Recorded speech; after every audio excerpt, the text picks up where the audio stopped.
Watching maths easy. आज हम लोग इलेक्ट्रिसिटी चैप्टर का आज ये सेकंड डे है, आज ये सेकंड पार्ट है। कल हम लोगों ने बेसिक्स टर्म्स को पढ़ा था इलेक्ट्रिसिटी चैप्टर्स का, जैसे कि करंट, जैसे कि चार्ज, जैसे कि ammeter, voltmeter, potential difference, है ना, ये सब चीज़ों के बारे में हम लोगों ने पढ़ा था। तो ऐसे स्टूडेंट जिन्होंने अभी तक मेरा इससे पहले वाला वीडियो को नहीं देखा है, तो सबसे पहले उस वीडियो को देखें, उसके बाद ही यहाँ पे कंटिन्यू करें। तो चलिए स्टार्ट करते हैं। तो आज हम लोग पढ़ने वाले हैं, क्योंकि जान रहे हैं कि कल हम लोगों ने पढ़ा था कनेक्शंस के मतलब सर्किट के बारे में, क्लोज सर्किट और ओपन सर्किट। मैंने उन लोग उसको पढ़ा दिया। अब क्या पढ़ेंगे हम लोग? कनेक्शन को। कनेक्शन दो तरीके के कनेक्शंस होते हैं, एक होता है सीरीज कनेक्शन, दूसरा होता है पैरेलल कनेक्शन। आज हम लोग सीरीज कनेक्शंस को पढ़ेंगे, उस पर कुछ न्यूमेरिकल्स भी करेंगे, उसके बाद फिर हम लोग पैरेलल कनेक्शन को भी देखेंगे। ठीक है, चलिए आज हम लोग सीरीज कनेक्शन को देखेंगे। सबसे पहले तो पहला हमारा क्या है, आज का टॉपिक हमारा रहेगा सीरीज कनेक्शन। सीरीज कनेक्शन में होता क्या है? सीरीज कनेक्शन में करंट का डिवीजन जो होता है वो नहीं होता है। मतलब थ्रू आउट सर्किट में करंट का कहीं भी डिवीजन नहीं होता है, कहीं भी डिवीजन नहीं होगा। जैसे कि सपोज करते हैं एक सर्किट है मेरा, जिसमें दो रेजिस्टेंस है, एक और दो रेजिस्टेंस है। ठीक है, रेजिस्टेंस क्या होता है? रेजिस्टेंस का मतलब ये करंट को रेजिस्ट करता है, करंट को फ्लो होने से बचाता है। आगे वाले वीडियोस में हम लोग इसको भी आगे अच्छे से पढ़ेंगे। और तो ये हमारे रेजिस्टेंस है। सपोज इसका नाम है R1 और दूसरे का नाम मैंने क्या रखा, R2, मतलब रेजिस्टेंस 1 और रेजिस्टेंस 2। इसको मैंने क्या कर दिया, एक वोल्टेज सप्लाई से मैंने इसको क्या कर दिया, कनेक्ट कर दिया। ठीक है, और स्विच ऑन है, स्विच ऑन है, इसका मतलब स्विच ऑन है, इसका मतलब क्या है, ये इसमें ये क्लोज सर्किट है, करंट फ्लो हो रहा है ना। तो ये यहाँ पे हमें ये चीज अगर क्वेश्चन अगर पूछा जाए तो हमें क्या पता करना होगा, यहाँ पे हमें आई नेट निकालना पड़ेगा। आई नेट का मतलब क्या? आई नेट मतलब ओवरऑल करंट, मतलब इसमें टोटल करंट कितना फ्लो हो रहा है। सपोज करते हैं यहाँ पे वोल्टेज भी है। ओके, कैसे सवाल पूछा जा सकता है? Find the voltage difference, find the voltage difference on R1, find the voltage difference at R2, है ना। फिर उसके बाद बहुत सारी चीजें इसमें से पूछी जा सकती हैं। आगे हम लोग पढ़ेंगे पैरेलल कनेक्शंस को भी, तो इस पे बहुत सारे न्यूमेरिकल्स को मैं पढ़ाऊंगा। ठीक है, तो ये R1। अब हमारा पास है R इक्विवेलेंट। R इक्विवेलेंट का मतलब टोटल रेजिस्टेंस। R इक्विवेलेंट का फॉर्मूला क्या होता है? R1 plus R2 plus R3 plus R4 से लेकर के Rn तक। n मतलब कितना भी, मतलब आप R को लगा दीजिए, मतलब रेजिस्टेंस को लगा दीजिए, उसका क्या होगा, सम होगा, वो होगा R इक्विवेलेंट के बराबर। वो किसमें? इस सीरीज कनेक्शन में। ओके, ठीक है, R1 plus R2 plus R3 plus R4 से लेकर के Rn तक ये जाएगा। ठीक है, कोई दिक्कत? इसमें हमारा क्या है, सिर्फ दो ही रेजिस्टेंस है, R1 और R2। इस सीरीज के लिए, इस कनेक्शंस के लिए, इस सीरीज कनेक्शन के लिए हमारा जो R इक्विवेलेंट हो जाएगा वो क्या हो जाएगा, R1 plus R2, R1 plus R2 हो जाएगा।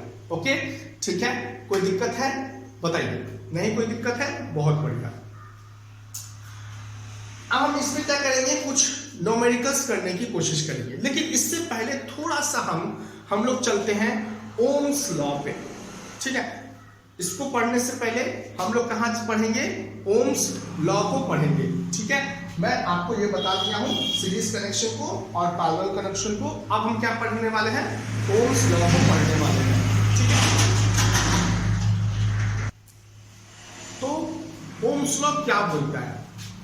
At constant temperature condition, the voltage V is directly proportional to the current I flowing in the circuit. Means किसी constant temperature पे, किसी constant condition पे, है ना, वोल्टेज जो होगा वो डायरेक्टली प्रोपोर्शनल होगा करंट के। अगर किसी मतलब सर्किट में करंट जो है वो फ्लो हो रहा है तो उसके वो डायरेक्टली प्रोपोर्शनल होगा, मतलब V जो होगा वो डायरेक्टली प्रोपोर्शनल होगा। अब डायरेक्टली प्रोपोर्शनल का कहने का मतलब क्या? कहने का मतलब ये है कि V जो होगा वो डायरेक्टली प्रोपोर्शनल होगा I के, मतलब वोल्टेज जो होगा वो डायरेक्टली प्रोपोर्शनल होगा करंट के एट कांस्टेंट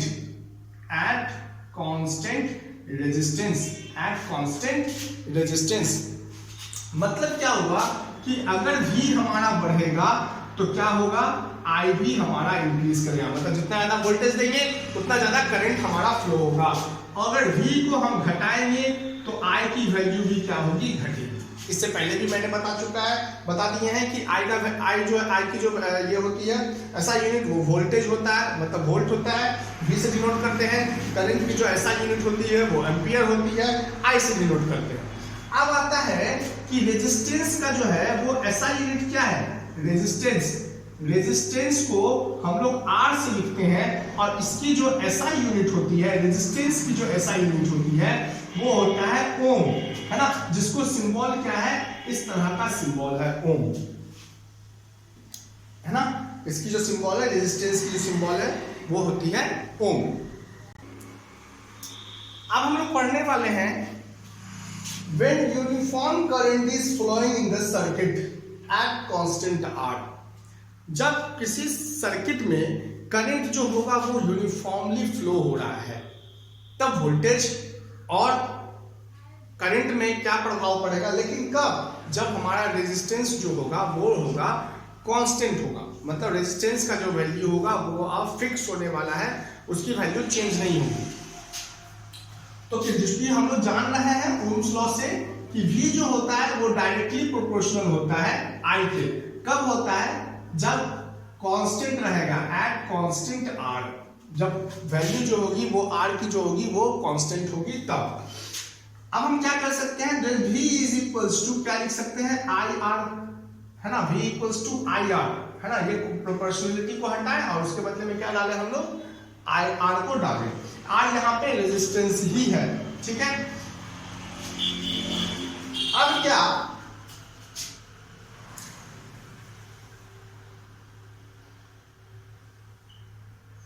यहां पे हम लोग लिखते हैं V और यहां लिखते हैं I।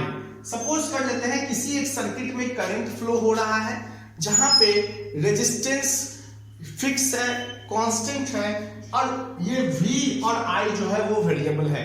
तब देखते हैं क्या होता है। हम लोग सपोज कर लेते हैं कि R का जो वैल्यू है उस सर्किट के लिए 1 ओम के बराबर है, जो कि कांस्टेंट है। ये 1 ओम कभी चेंज नहीं होने वाला है, ठीक है। तो हम लोग क्या कर रहे हैं, जब हम लोग क्या लिया, वोल्टेज जो लिए वो क्या ले लिए, 1 ओम ले लिए, 1 वोल्ट ले लिए। वोल्टेज ड्रॉप क्या है, 1 वोल्टेज ड्रॉप है। तो क्या हो जाएगा, I की वैल्यू यहां से देखिए V equals to I into R होता है, तो I की जो वैल्यू हो जाएगी वो क्या हो जाएगी, V बाई R हो जाएगी। V का क्या है, 1 हम लोगों ने लिया वोल्टेज, और R जो है वो भी तो 1 है, तो इसका मतलब क्या हो गया, 1 एम्पियर, मतलब कितना करंट फ्लो होगा, उसमें से 1 एम्पियर करंट फ्लो होगा। बहुत अच्छी बात है। अब हम लोग लेते हैं ये 3 वोल्ट ले लेते हैं, 3 वोल्ट ले लिए। तो फिर से देखिए I इज इक्वल टू क्या हो रहा है, V बाई R, तो क्या हो जाएगा, 3 बाई 1 मीन्स हो जाएगा ये 3 वोल्ट, तो ये हो जाए, सॉरी 3 वोल्ट नहीं, 3 एम्पियर। तो यहाँ पे हमारा करंट जो होगा वो 3 एम्पियर की करंट फ्लो होगी। अगर हम लोग क्या ले लें, 5 वोल्ट ले लें, अब क्या होगा, 5 एम्पियर की करंट फ्लो होगी। अगर हम लोग 10 वोल्ट ले रहे हैं तो 10 एम्पियर करंट की फ्लो होगी। तो इसका ग्राफ कैसा बनेगा, तो इसका ग्राफ जो बनेगा बिल्कुल सीधा बनेगा, इधर वोल्टेज इधर करंट। हमारा जो ग्राफ बनेगा बिल्कुल स्ट्रेट लाइन बनेगा, हमारा जो ग्राफ बनेगा वो एकदम स्ट्रेट लाइन बनेगा, ठीक है। और कहां से स्टार्ट होगा, 0 से, क्योंकि करंट जो है हम लोग 0 भी सपोज कर सकते हैं, नेगेटिव भी लेंगे, है ना, कोई प्रॉब्लम नहीं है। वैसे नेगेटिव वोल्टेज तो नहीं ले सकते हैं, ठीक है। तो ये चीज है हमारा, एक तो ग्राफिकल रिप्रेजेंटेशन हो गया। मतलब क्या, ये ग्राफ क्या कहना चाह रहा है कि जब हमारा R का वैल्यू कांस्टेंट रहे तो वोल्टेज और I का जो ग्राफ बनेगा, मतलब V और I का जो ग्राफ बनेगा वो कैसा बनेगा, वो यूनिफॉर्म ग्राफ बनेगा। ओके दोस्तों, अब हम लोग कुछ प्रॉब्लम्स को सॉल्व करने वाले हैं। मैंने आपको पहले बता दिया कि सीरीज कनेक्शन होता है, एक पैरेलल कनेक्शन होता है, तो हम लोग आज सिर्फ सीरीज कनेक्शन के बारे में पढ़ेंगे। और मैंने आपको अभी तुरंत ओम्स लॉ के बारे में बताया कि ओम्स लॉ क्या होता है, ओम्स लॉ कैसे लिखेंगे, और V equals to I R होता है। हमें ये फॉर्मूला को हमेशा याद रखना है, V equals to I R. ठीक है, मतलब जब कांस्टेंट हमारा रेजिस्टेंस होगा तो V जो होगा वो डायरेक्टली प्रोपोर्शनल होगा R के डायरेक्टली प्रोपोर्शनल होगा। ये चीज को हमें देखना है। ठीक है, इसमें हमें क्या क्या फाउंड करना है। अच्छा, सीरीज कनेक्शन में मैंने आपको ये भी बताया कि यहाँ पे करंट का डिवीजन नहीं हो सकता है। हम कैसे पहचानेंगे कि कौन सा सीरीज कनेक्शन जो है वो सीरीज है, कौन सा कनेक्शन जो है वो पैरेलल है। तो इसमें सीरीज में क्या होगा, करंट का डिवीजन कहीं नहीं होगा। करंट यहाँ से आई निकला, करंट यहाँ आई गया, करंट यहाँ आया, करंट यहाँ आया, करंट यहाँ आया, करंट जो है वो यहाँ आया, और वही करंट यहाँ चला गया। यही करंट जो है आई वो हर जगह आई ही है, कहीं पे करंट का बंटवारा नहीं हो रहा है, कहीं पे I1, I2, I3 ये सब नहीं हो रहा है। हर जगह जो है वो सेम करंट जो है वो फ्लो हो रहा है सर्किट में। ठीक है, तो हमें क्या फाइंड करना है, इसमें 3-4 चीजें फाइंड करनी है कि आई नेट मतलब टोटल करंट कितना फ्लो हो रहा है ना। हमें current throw 2 ohm resistor, current throw 3 ohm resistor और करंट थ्रो 5 ओम रजिस्टर, ये भी पता करना है हमें। ठीक है, तो सबसे पहले तो हम यहाँ देख रहे हैं कि करंट का कहीं पे डिवीजन नहीं हो रहा है, इसका मतलब ये सीरीज कनेक्शन में है। मैंने आपको बताया था कि सीरीज कनेक्शन का जो इक्विवेलेंट रेजिस्टेंस होता है पहले वो फाइंड करना पड़ेगा। कैसा होता है इक्विवेलेंट रेजिस्टेंस, यहाँ पे तीन ही रेजिस्टेंस है, तो हम लोग क्या लिखेंगे, R1 plus R2 plus R3 equal to R1 कितना है 2 ओम, ये 3 ओम और 5 ओम। तो ये कितना हो गया 3 to 5 और 5 10 ओम, मतलब R इक्विवेलेंट कितना हो गया 10 ओम के बराबर हो गया। अब हमें क्या निकालना है, आई नेट मतलब ओवरऑल करंट, हमें ओवरऑल करंट निकालना है। तो हम लोग जान रहे हैं we have V equals to I R, है ना, बाय ओम्स लॉ।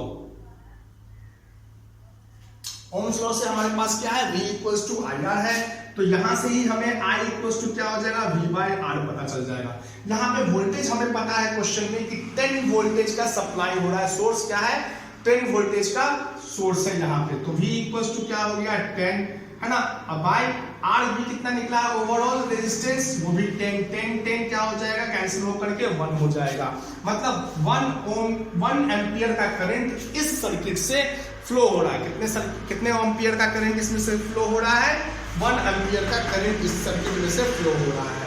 ठीक है, अब हम लोग क्या पढ़ेंगे, I थ्रू 2 ओम रेजिस्टर, मतलब इस 2 ओम के रेजिस्टर्स में से कितना करंट फ्लो हो रहा है, फिर 3 ओम के रेजिस्टर से कितना करंट फ्लो हो रहा है, फिर 5 ओम के रेजिस्टर से कितना करंट फ्लो हो रहा है, ये भी हम लोग देखने की कोशिश करेंगे। चलिए देखते हैं। यहाँ तक अगर किसी नोट करना होगा तो प्लीज इसे नोट कर सकते हैं, वीडियो को पॉज करिए और नोट करिए। और अभी तक मेरे चैनल को आप लोगों ने अभी तक सब्सक्राइब नहीं किया है तो प्लीज सब्सक्राइब कर लें और अपने दोस्तों के साथ इस वीडियो को ज्यादा से ज्यादा शेयर करें। Thank you. अब हम लोग पढ़ेंगे करंट थ्रू 2 ओम रेजिस्टेंस। ठीक है, करंट थ्रू 2 ओम रेजिस्टेंस, तो करंट का क्या फॉर्मूला, V बाय R। ठीक है, लेकिन यहाँ पे R कौन सा लेना पड़ेगा, 2 ओम लेना पड़ेगा, क्योंकि करंट कहां से फ्लो हो रहा है, 2 ओम के रेजिस्टेंस से कितना करंट फ्लो हो रहा है, 3 ओम के रेजिस्टेंस से कितना करंट फ्लो हो रहा है, 5 ओम के रेजिस्टेंस से कितना करंट फ्लो हो रहा है, और यही ओवरऑल करंट जो है वो 1 ओम करंट फ्लो हो रहा है। ठीक है, तो क्या होगा, V तो हमारा सोर्स तो एकदम कांस्टेंट है, तो 10/2 मींस क्या हो गया 5 एम्पियर करंट इससे फ्लो हो रहा है। ओके, अब है current through 3 ohm resistance. 3 ohm resistance का मतलब हो गया V by R equal to हो गया 10/3 मींस हो जाएगा ये 3.33 एम्पियर। अगर I थ्रू क्या लेंगे 5 ओम रेजिस्टेंस, तो V by R equal to V है हमारा 10/5 मींस हो गया 2 ओम।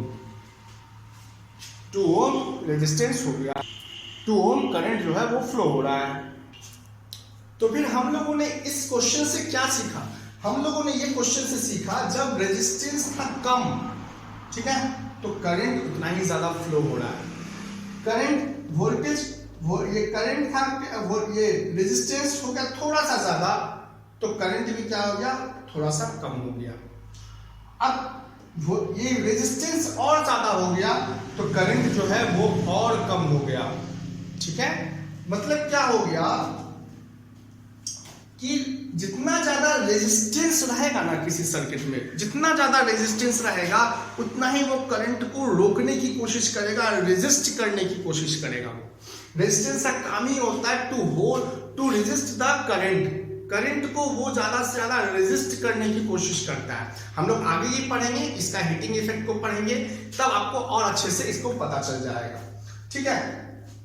मतलब जितना ज्यादा हम लोग रेजिस्टेंस को बढ़ाएंगे ना उतना ही ज्यादा क्या होगा? करंट भी क्या होगा? घटेगा। मतलब करंट के जो फ्लो होगा वो क्या होगा? कम हो जाएगा, ठीक है। अब हम लोग नेक्स्ट क्वेश्चन की तरफ चलते हैं। अब हम लोग इस क्वेश्चन को देखने वाले हैं। क्वेश्चन देखिए, एक सर्किट डायग्राम है, सर्किट डायग्राम है। इसमें करंट क्या हो रहा है? कहीं भी करंट का डिवीजन नहीं हो रहा है। मतलब क्या हो गया? करंट का कहीं डिवीजन नहीं हो रहा है, तो मतलब ये सीरीज कनेक्शन है। सबसे पहली बात तो करंट का डिवीजन कहीं नहीं हो रहा है, इसका मतलब ये सीरीज कनेक्शन है। हमें दो रेजिस्टेंस दिया गया है, R1 एंड R2। R1 का वैल्यू हमें पता है, वो है 2 ओम। R1 का वैल्यू हमें 2 ओम पता है, हमें R2 का वैल्यू फाइंड करना है। जबकि हमें वोल्टेज भी पता है, 10 वोल्ट सप्लाई है, और इसमें इस पूरे सर्किट में से 1 एम्पियर करंट भी फ्लो हो रहा है। तो हमें R2 का वैल्यू निकालना है। सबसे पहले हम लोग जान रहे हैं कि सीरीज कनेक्शन के लिए R इक्विवेलेंट क्या होता है। तो R equivalent is equal to, क्योंकि यहाँ पे दो ही रेजिस्टेंस है, हम लोग लिखेंगे R1 प्लस R2, ठीक है। हम लोग क्या लिखेंगे सीरीज कनेक्शन के लिए, क्योंकि दो ही रेजिस्टेंस है यहाँ पे, तो R1 प्लस R2 लिखेंगे। वो क्या हो जाएगा? 2 प्लस R2 को R2 ही रहने देते हैं, तो ये हमारा क्या हो गया? इतने ओम का क्या हो गया? ओम इस सिंबल में दे देते हैं। इतने ओम का क्या हो गया? R इक्विवेलेंट इस सर्किट में है, इतने ओम का रेजिस्टेंस है। हमें करंट भी पता है, 1 एम्पियर करंट फ्लो हो रहा है, वोल्टेज सप्लाई भी पता है, वो 10 वोल्ट का वोल्टेज सप्लाई हो रहा है। हम लोग जानते हैं, वी नो दैट कि V इक्वल्स टू IR होता है, ओम्स लॉ से V इक्वल्स टू IR होता है। तो वे V क्या है? 10 इज इक्वल्स टू I भी है 1, और R कितना है? 2 प्लस R2, मीन्स क्या हो जाएगा? 10 इक्वल टू मल्टीप्लाई कर देंगे तो 2 plus R2, then R2 is equals to 10 minus 2, then R2 is equals to 8 ohm. Means R2 का जो वैल्यू होगा वो होगा 8 ओम होगा, ठीक है दोस्तों। तो इस तरह के कुछ क्वेश्चंस करने वाले हैं, ये एकदम बेसिक क्वेश्चंस थे। आगे वाले क्लास में जो इसका अगला क्लास होगा पार्ट 3 होगा, उसमें मैं और भी बहुत सारे क्वेश्चंस आपके लिए लेकर के आऊंगा सीरीज कनेक्शन पे। फिर उसके बाद हम लोग पैरेलल कनेक्शंस को भी पढ़ेंगे। तो आज का ये वीडियो आपको कैसा लगा कमेंट करें, मेरे चैनल को सब्सक्राइब करें, और अपने दोस्तों के साथ इस वीडियो को जरूर से जरूर शेयर करें। Thank you and have a nice day.